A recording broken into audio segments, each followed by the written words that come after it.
Salam aleikum. A princípio, lá nas letrinhas, nos subtítulos, quando eu encaminhasse essa mensagem para vocês que estão assistindo esses vídeos, eu colocaria sionismo cristão.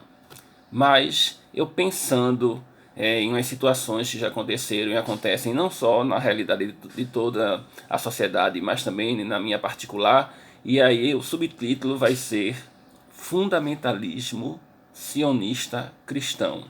Porque a gente não tem como dissociar nenhuma experiência de fé, nenhuma religião da questão do fundamentalismo. Aí você pode falar do fundamentalismo evangélico, católico romano, né, cristão de uma maneira geral, espírita, fundamentalismo judaico, fundamentalismo islamita, né? Enfim, o fundamentalismo, ele é o elemento que afasta, que segrega, que embaça a visão das pessoas em relação às suas vivências e experiências religiosas. E aí, assim, no fundamentalismo aqui cristão, a gente tem no Brasil a experiência de perseguição às religiões afro-brasileiros, né? A Umbanda, quantos terreiros não são invadidos, violados, enfim, né?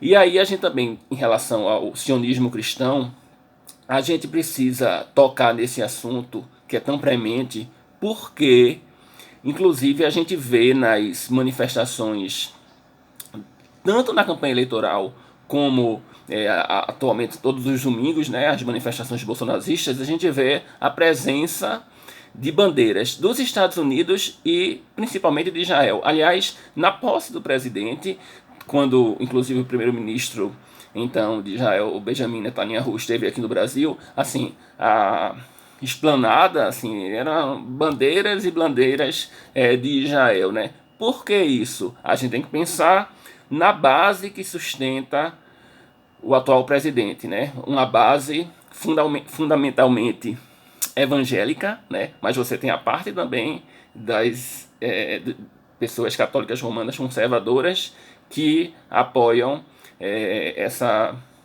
esse presidente, enfim, essa política desse desgoverno. E aí, o sionismo cristão, eu poderia aqui traçar alguns parâmetros, né, fazer algumas explicações, mas e assim, eu estabeleço nesses vídeos um modelo mental e ligo a câmera, aperto o play e passo a descrever assim o que vem à mente a partir de um modelo mental que eu estabeleço. Mas eu participei de uma reunião pública em 2019 na Câmara de Vereadores e naquela oportunidade eu falei sobre o sionismo cristão. Então foi um texto escrito, né, um enxerto. Eu vou aqui ler, né? Assim, eu posicionei aqui o celular. O pessoal normalmente quando faz algumas gravações, né, fica lendo e tenta, mas vocês vão saber que eu estou lendo. E aí, utilizando um linguajar simples, rasteiro, sem aprofundar os conceitos, poderíamos afirmar que o sionismo cristão é uma crença difundida entre parcela de igrejas cristãs, de que o retorno dos judeus à Terra Santa e o estabelecimento do Estado de Israel em 1948 está de acordo com a profecia bíblica. Aqui já cabe o primeiro senão. Os judeus da atualidade não são o povo israelita da narrativa do arcaico testamento judaico-cristão. Essa é uma autêntica falácia sionista.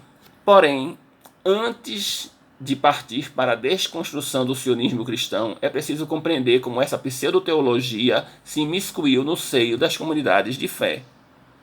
Para isso, terei que explicar o significado do dispensacionalismo, uma doutrina teológica que, a partir da leitura literal dos textos das Sagradas Escrituras, leitura fundamentalista, assevera que as promessas que Deus fez ao povo israelita no passado serão cumpridas na plenitude dos tempos, ou seja, a profecia apocalíptica se cumpriria quando Jesus voltar para defender o povo de Deus, o Israel de Deus.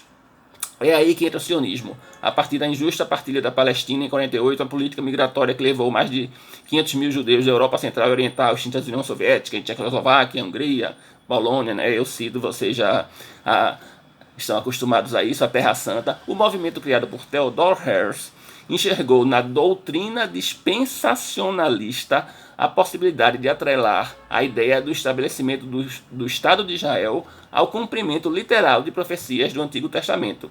Fizeram um sensacionalismo, alardearam essa fake news e contaram com os movimentos evangélicos dos Estados Unidos para introduzir no seio das igrejas pentecostais e neopentecostais essa visão distorcida e distópica.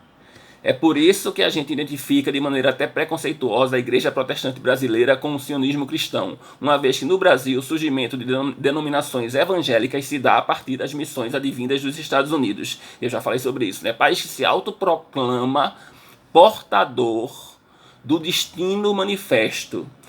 O destino manifesto é uma crença de que o povo estadunidense foi eleito por Deus para comandar o mundo, sendo o expansionismo geopolítico norte-americano apenas uma expressão da vontade divina.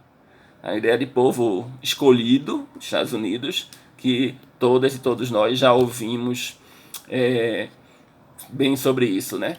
Aí eu coloquei naquela fala, né, que nas últimas eleições essa identificação do pentecostalismo com o sionismo ficou mais visível com o apoio das igrejas neopentecostais ao atual presidente. E aí eu cito lá no artigo as manifestações em que as bandeiras de Israel, principalmente, essa confusão, eu já falei sobre isso, entre um Estado político e uma fé, uma compreensão de uma visão teológica do que seria um Israel de Deus, né? E aí, esse embate com os fundamentalistas, eu já tenho isso ao longo da história de minha vida. Na verdade, assim, a história do povo palestino que vive fora das suas terras e em países onde o fundamentalismo cristão prevalece é a história de combater. Assim, aí você percebe a ignorância quando a gente chega para uma pessoa e fala em Alá, que é Deus, e a pessoa se recusa a compreender que Alá, Javé, God, Deus é o próprio Deus. Não, eles compreendem que Alá, e aí vem a visão preconceituosa em relação ao islamismo, que Alá seria um Deus pagão, né? Aí usam esse termo pagão, como Krishna, Arjuna, Buda, enfim. Essa visão que é distorcida e é distópica, eu fui até bem preciso ao citar.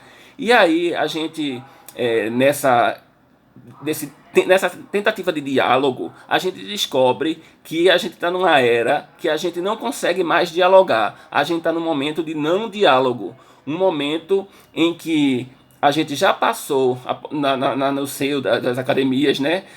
A pós-modernidade surgindo aí dessa ideia de pós-verdade, e a gente já está numa época de pós-mentira. Então a gente, com essa experiência de não conseguir dialogar com as pessoas fundamentalistas, que a partir de suas doutrinas das igrejas, aí, assim, o pessoal fala em doutrinação ideológica nas universidades. Doutrina é o que o pessoal segue nas igrejas. E a partir dessa doutrinação, você não consegue estabelecer esse diálogo razoável e mostrar através dos fatos que a Palestina é um país que tenta a sua independência, né? E não tem nada a ver essa disputa religiosa. Eu já cheguei, inclusive, já tá o tempo passando muito, eu já cheguei a desistir de dialogar com pessoas intolerantes a esse ponto. E aí eu acho que a gente também pode perceber que com o agravamento das tensões políticas, né, no nosso país, a gente também começou a não mais conseguir dialogar com as pessoas que defendem hoje intransigentemente as posições nazistas, fascistas, anti-humanistas, que Celso de Mello agora parece que descobriu o ovo de Colombo, né? Fazendo essa alusão que a gente já tratava lá há 2 anos, né? Então, foi uma surpresa a gente descobrir que ao nosso derredor, nos nossos ambientes pessoais, profissionais, a gente tinha pessoas defendendo o fascismo, o nazismo, mas isso é um outro assunto, e a partir do próximo vídeo a gente vai tratar da questão da incursão cada vez mais forte do Estado de Israel a partir da eleição de Ariel Sharon. Os massacres são perpetrados e a questão dos direitos humanos. Paz seja convosco.